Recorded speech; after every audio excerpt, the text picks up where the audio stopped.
দিন যাকাত দিন ধনী গনি এই মাহে রমজানে, এই মাহে রমজানে।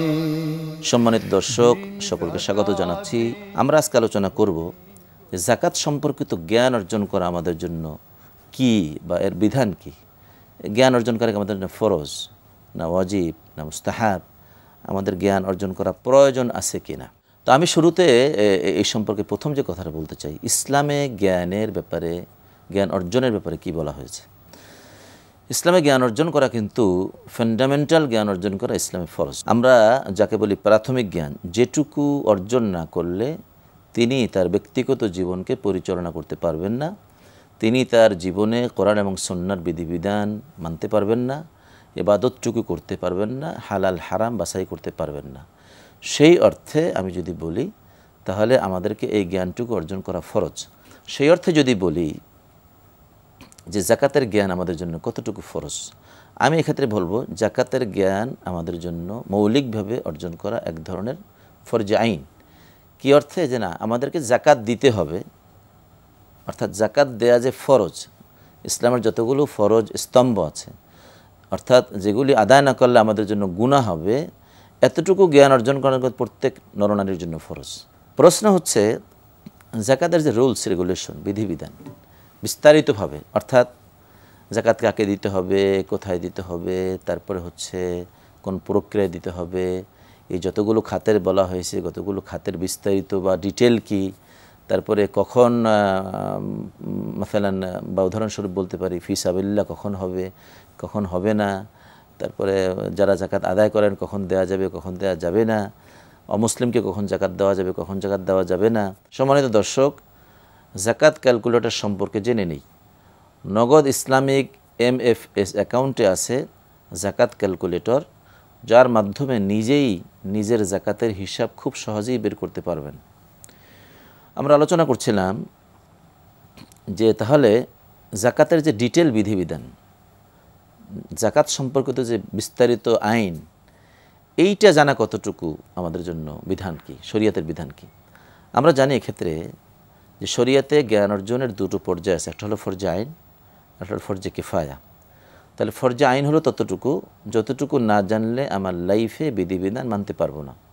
সুতরাং জাকাতের ক্ষেত্রে এতটুকু জ্ঞান জানা প্রত্যেকেরই ফরজ দেয়। কারো যদি জাকাত সকল খরচ বাদ দিয়ে হিসেব নিকাশ করে যদি দেখা যায় সব কিছু পরিশোধ করে তার কাছে অতিরিক্ত যে সম্পদ আছে, সেই সম্পদ 52.5 তোলা রৌপ্য পরিমাণ বা 7.5 তোলা স্বর্ণর পরিমাণের সমান হয়, তাহলে সে জাকাত দিবেন।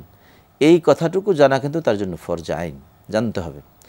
এবং তাকে জানতে হবে, এতটুকু জানতে হবে কমপক্ষে যে 8টি খাতের মধ্যে সে সবও যদি না জানে, কমপক্ষে যে না এই দুটো খাতে জাকাত দেওয়া যায়, গরিব এবং মিসকিন, জাকাত না দিলে আমি গুনাহগার হব, এইটুকু জানা এবং এইটুকু আমল করা, এটুকু কিন্তু প্রত্যেকের জন্য ফরজে আইন।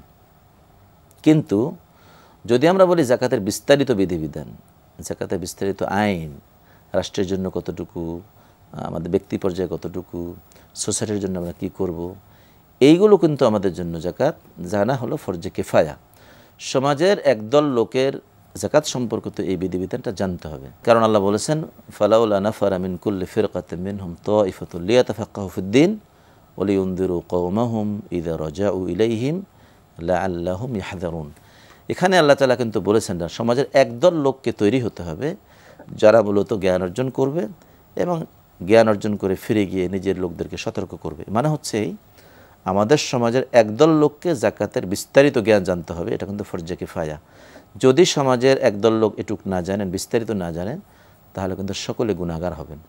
সুতরাং সম্মানিত দর্শক, আমি বলতে চাই আমাদের জাকাত সম্পর্কিত যেটুকু না জানলে আমি জাকাত আদায় করতে পারবো না, যেটুকু না জানলে আমি জাকাত ওয়াজিব হলে হিসাব করতে পারবো না, এইটুকু কিন্তু আমাদের জন্য ফরজে আইন। আর বিস্তারিত জানবেন একদল লোক সমাজের, যারা মূলত সমাজের দিশা দিবেন। আল্লাহ রাব্বুল আলামিন আমাদেরকে জাকাত সম্পর্কে যথার্থ জ্ঞান অর্জন করার তৌফিক দান করুন, আমল করার তৌফিক দান করুন। সম্মানিত দর্শক, সুতরাং আমরা আমাদের জীবনে যতটুকু জ্ঞান অর্জন না করলে জাকাত ঠিকমতো আদায় করতে পারবো না, ততটুকু জ্ঞান অর্জন কমপক্ষে করব এবং সমাজের একদল মানুষকে জাকাত বিষয়ে বিশেষজ্ঞ হওয়ার জন্য উৎসাহিত করব, নিজেরা উৎসাহিত হব এবং নিজেরা বিশেষজ্ঞ হওয়ার চেষ্টা করব। আল্লাহ তাআলা আমাদেরকে সে তৌফিক দান করুন। আর আমরা শেষ করছি আজকের এই নগদ ইসলামিক নিবেদিত জাকাতের বিধান অনুষ্ঠান। আজকের পর্ব এখানে শেষ। ইনশাআল্লাহ আগামীতে আপনাদের সাথে আবার দেখা হবে। আসসালামু আলাইকুম ওয়া রাহমাতুল্লাহি ওয়া বারাকাতুহু।